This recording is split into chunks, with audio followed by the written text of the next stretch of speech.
Հարությունյան արդեն մի քանի օր է մեկնարկել են ոչ իշխանական ուժերի եռյակի հանրահավաքները հանրապետության տարբեր մարզերում։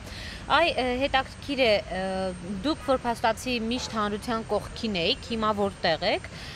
եւ այդ պահանջները, որոնք այս օրերին հնչում են, որքանով են հասկանալի ձեզ համար։ Ես միշտ այնտեղ եմ, որտեղ լինում եմ, այսինքն ես իմ տեղից չեմ շարժվում, իմ ճանապարհով ընթանում եմ արդեն երկար տարիներ։ Ինչ վերաբերում է հանրահավաքներին, դրանք շատ տրամաբանական են եւ կարծում եմ նույնիսկ ուշացած։ Իհարկե ես չեմ գնահատական տվողը, դա կազմակերպողներն են գիտեն ինչը երբ կազմակերպեն, բայց ես որպես ակտիվ հայաստանցի, քաղաքացի, որ ուզում է, որ երկրում լինի ավելի լավ եւ փոփոխություններ լինեն, կողմ եմ եւ հանրահավաքներին եւ մարդաշատ հանրահավաքներին եւ բողոքի ակցիաներին, որովհետեւ Հայաստանում չեմ կարծում, որ գտնվի մեկ մարդ թեկուզ, եթե 10 մարդ գտնվի, ես կարող ասեմ, որ սխալվում եմ, ովքեր կասեն, որ Հայաստանում ամեն ինչ նորմալ է եւ պետք չի հանրահավաքներ անել եւ պետք չի պահանջել փոփոխություն։ Հայաստանում անկասկած ամեն ինչ շատ վատ է, անկասկած պետք է լինի փոփոխությունների պահանջ։ Ես հետևում եմ հանրահավաքների ընթացքին, հույս ունեմ, որ դրանք այս անգամ գոնե կհանգեցնեն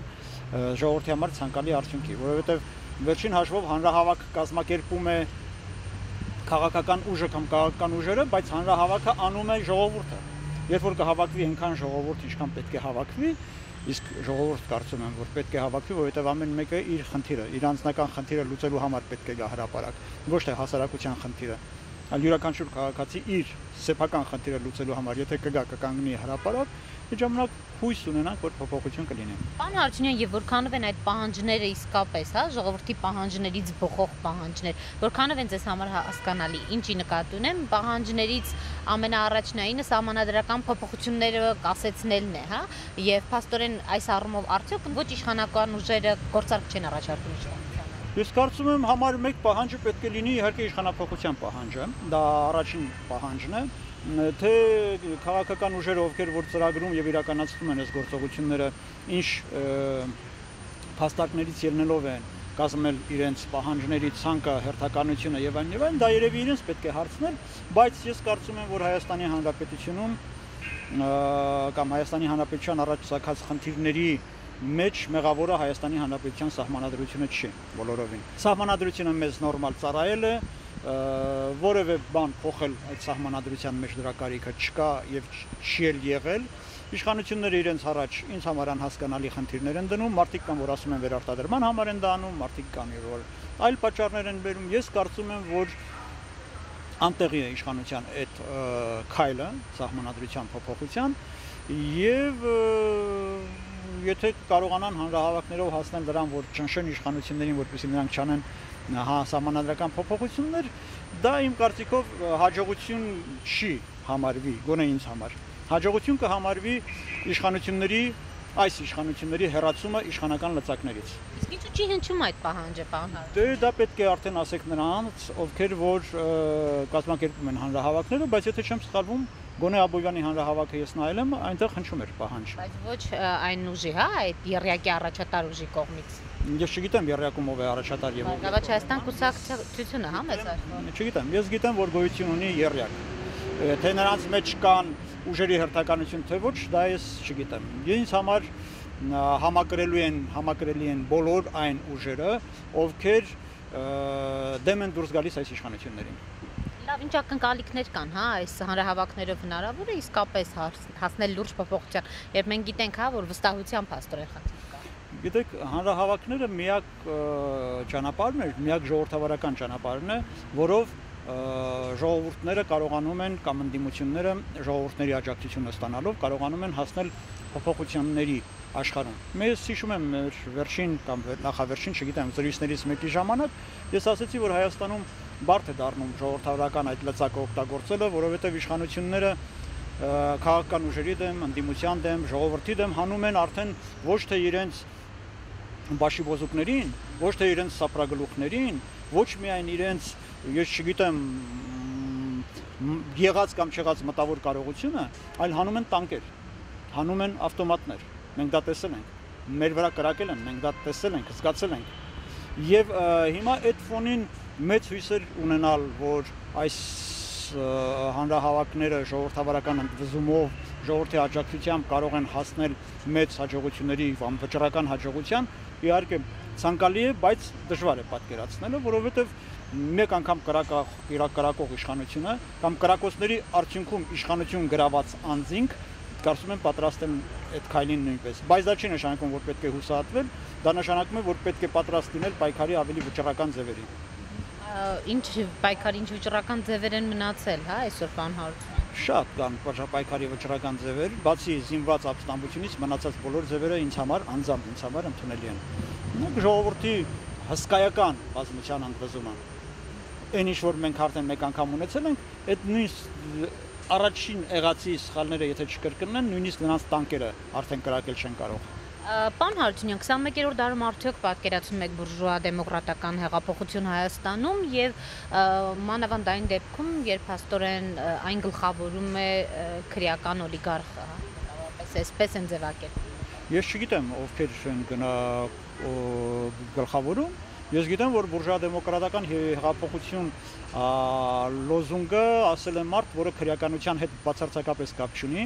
որը երբևէ չի ունեցել քրեական անցյալ։ Նկատի ունեի Գագիկ Ծառուկյանին։ Գագիկ Ծառուկյանի բերանից բացի ինքնըստինքյան բառից եւ ուրիշ բառ չեմ լսել։ Ես չեմ լսել, որ Գագիկ Ծառուկյանը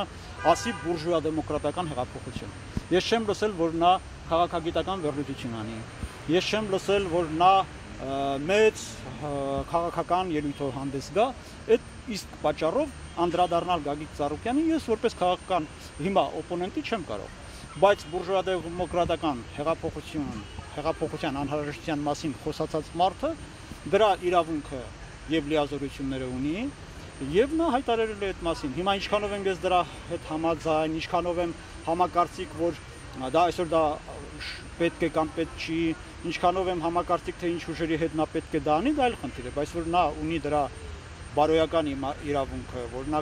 քրեական որևէ տարի հետ առնչություն չունի, դրանում կասկած չունեմ եւ կարծում եմ, որ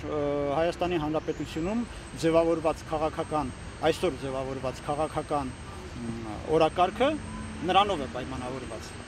Թե ով ինչ է ասում կամ ով ինչ է ցանկանում, որ ես ասեմ, դա էական չի ինձ համար։ Էականը այն է, որ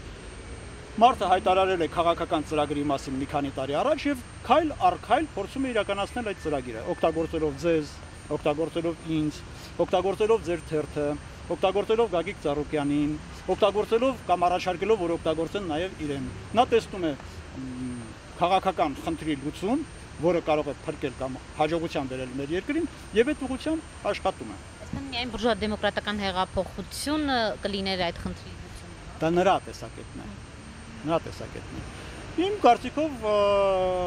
մի քիչ, ասենք, ժողովրդական ընդվզումը,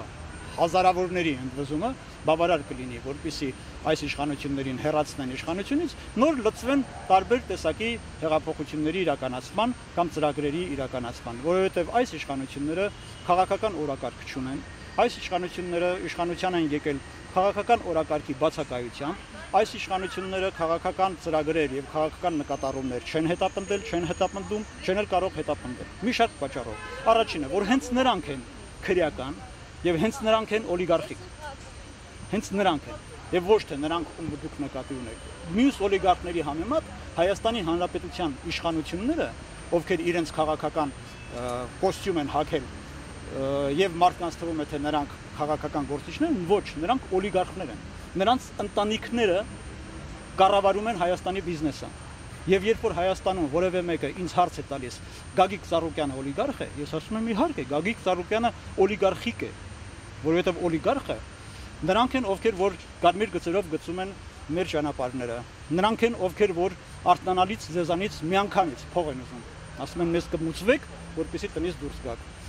Օլիգարխը եւ քրեականը Հայաստանի Հանրապետության իշխանությունն է։ Մնացած բոլորը, ովքեր որ դեմ են Հայաստանի այսօրվա իշխանություններին, նրանք քրեական տարեր չեն։ Պարոն Հարությունյան, բայց այդ նույն օլիգարխիկ ինչպես դուք եք բնորոշում իշխանությունն է, չէ՞ հնարավորություն տվել այդպես բարգավաճելու։ Այն իշխանությունները, որոնք որ կամ ձեզ, կամ ինձ, կամ որևէ մեկին կարծում են կամ հնարավորություն են տալիս բարգավաճելու, նշանակում է նրանք արդեն հանցագործ են, որովհետև հնարավորությունը պետք է տրվի բոլորին։ Եթե նրանք ընտրում են Կիրակոսին, Համբարձումին, Մարտիրոսին, Գագիկին, ես չգիտեմ Լևոնին, ես չգիտեմ ես իմում եւ իրենց ընտրած մարդկանց են տալիս այդ հնարավորությունը, դա նշանակում է, որ ոչ թե ընտրվածներն են մեղավոր, այլ իրենք իշխանություններն են մեղավոր, որ նրանց թվում է, թե նրանք ի վիճակի են կամ ստացել են իրավունք մարդկանց ճակատագրերը կերտելու, մարդկանց ապագան տնօրինելու, մարդկանց լինելու եւ չլինելու, մարդկանց բիզնես ունենալու եւ չունենալու, մարդկանց Հայաստանում ապրելու կամ Հայաստանից վռնդվելու իրավունքները, երբ որ նրանք վերցրել են եւ ասում են մենք ենք միակը, մենք պետքա տնօրինենք, ես, իմ ընտանիքի անդամները եւ իմ շրջապատի մարդիկ, դա նշանակում է, որ նրանց ֆոնին որևէ մեկը հանցագործ լինել չի կարող։ Եթե մարդասպանը գտնվում է ազատության մեջ, հրապարակային մարդասպանություն գործած մարդը գտնվում է ազատության մեջ, դա նշանակում է, որ Հայաստանի Հանրապետության կանանավայրերում գտնվող բոլոր հանցագործները պետք է գտնվեն ազատության մեջ։ Այդ ֆոնին օլիգարխներ չեմ տեսնում ես։ Պարոն Հարությունյան, ինչ եք կարծում, հա, դուք օլիգարխիկ բնորոշեցիք, այնուամենայնիվ մարդը, ով տարիներ շարունակ հարստացել է այս իշխանությունների օրոք, երբևէ կկարողանա հա դնել իշխանափոխության պահանջ կամ կուզենա արդյոք այս իշխանությունների փոխանցել։ Ես այդ հարցը մի քիչ այլ կերպ կուզենայի բանալ, մարդիկ, ովքեր ունեն որոշակի դասիրակություն, իրենց կյանքի կամ մի առաջին հատվածը, մեծ հատվածը ապրել են ինչ-որ պատկերացումներով, ընդհանրենք քրեական աշխարհի պատկերացումներով, ես չգիտեմ, ասենք, գողանալու, յուրացնելու, ուրիշի ունեցվածքը խլելու պատկերացումներով, շատ դժվար է նրանց համար, չափազանց դժվար է փոխվելը։ Նրանք կարող են փոխել իրենց կոստյումը, նրանք կարող են փոխել իրենց վարքագիծը նույնիսկ, բայց մեկը էլի չի ստացվելու, որովհետև դա ահավոր դժվար է։ Եթե կգտնվի մեկը կամ երկուսը կամ երեքը, ովքեր որ կկարողանան հանգամանքների ազդեցության տակ, ժամանակի ազդեցությամբ, նոր առաջ եկած կամ նոր շրջապատի թելադրանքով փոխվել եւ դառնալ ավելի լավը, քան էին, նրան կարելի է միայն ծափահարել եւ կարելի է խոչընդոտել, որ փոխվի։ Բայց նորից եմ կրկնում, որ դա աներևակայելի դժվար գործ է եւ չգիտեմ, կկարողանան թե չեն կարող։ Օրերս Սուրեն Խաչատրյանի պաշտոնի վերանշանակվելը մարզպետի մեծ աղմուկ բարձրացրեց, հա, շատերը նշում էին, որ անհասկանալի է իրենց համար իշխանությունների այս որոշումը։ Ըստ ձեզ ինչով էր պայմանավորված այնուամենայնիվ նրան նորից պաշտոնին վերանշանակելը եւ ինչ տեղի ունեցավ, հա, թե ձեզ համար անակնկալ։ Նախ դա մեծ աղմուկ չբարձրացրեց, դա պետք է բարձրացնել ավելի մեծ աղմուկ։ Եթե չի բարձրացնում ավելի մեծ աղմուկ, նշանակում է մի բան մեր իրականության կամ մեր հասարակության մեջ այն չի։ Սա մեկ, երկրորդը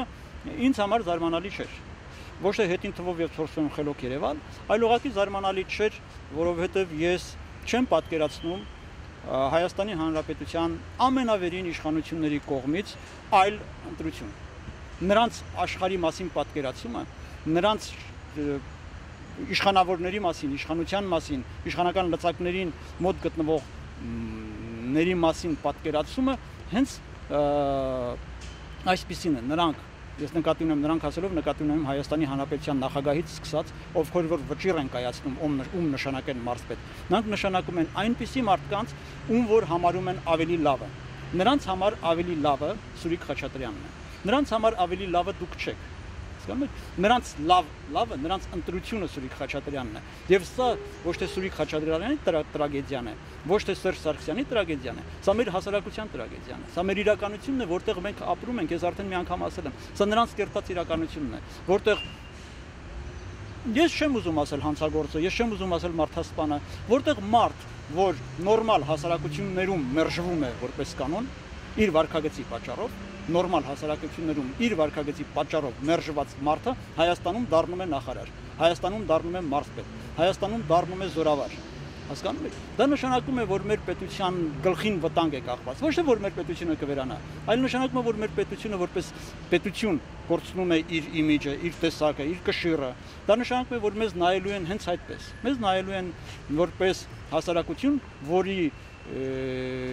որը գլխավորվում է քրեական տարերի կամ քրեական մտածողությամբ ոչտված մարդկանց կողմից։